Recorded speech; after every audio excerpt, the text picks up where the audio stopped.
So my starting questions are for Mr. Kelly. Mr. Kelly, I'm trying to reconcile the numbers that I'm getting from the CMHC about housing starts with what we're seeing in the housing production numbers here. I don't know, have you compared them? Have you looked at them, and how are they differentiated? We do compare, and the principal differentiator is that we report when a building permit is issued, and CMHC data is when construction actually begins. There's a hole in the ground and there's concrete and things are underway. So there's a time lag there. We do report on both those statistics in our annual data book. So for the slide today, we just picked the one that we frequently report on, but they're both in our annual data book. So I can provide that information to council, because I think you'll see a reconciliation there with the numbers that you've talked about before. Yeah, the reason I've talked about them before was that we saw that there was an average of, about 4,600 housing starts per year, except for in 2016 we saw this massive spike of about double the number.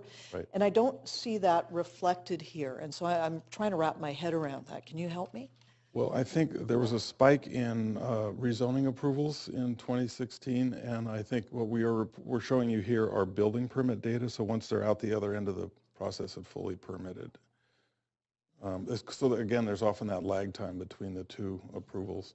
And a lot of that is just developer deciding how and when they're going to proceed once the rezoning is secured.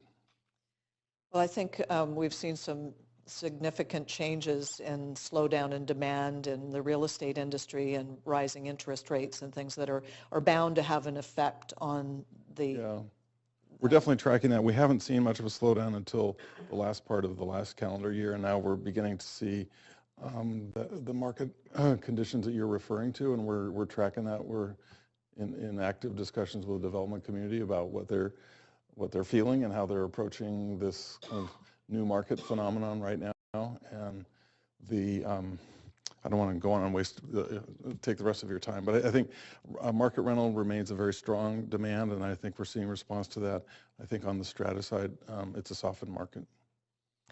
I would be interested in seeing if it's possible, as a request as much of a question, of seeing a sort of a reconciliation between the building permits, the CMHC numbers around housing starts, and also looking at some of the demographic information that's come out of the census. I know we won't see another long-form census until 2021, but again, I'm struggling a bit to reconcile these numbers, and it would be helpful to see that. Sure.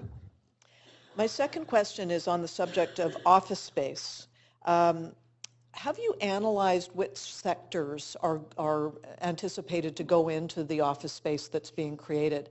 And the reason for my question is I've been looking at the economic development data that's coming along, and we've seen that over the last number of years, according to multiple sources, including the UDI, that the largest sector that has grown in terms of employment has been property development and construction. And we've also seen that increase of the people that work in those areas largely do not live in the City of Vancouver.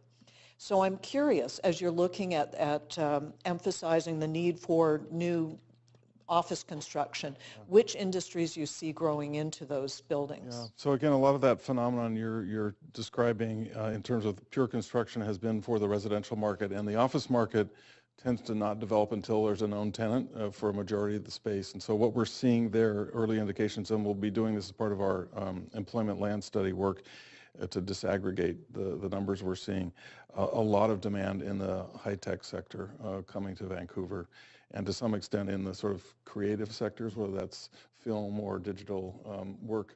Those are the growing pieces, and some in clean tech and green tech as well. So I think we're beginning to see some diversification of the economy here. Which is fantastic. Knowledge-based creative industries, huge supporter. But I heard in a briefing that we had yesterday that we were looking at 20,000 new trips going into downtown in association with that work.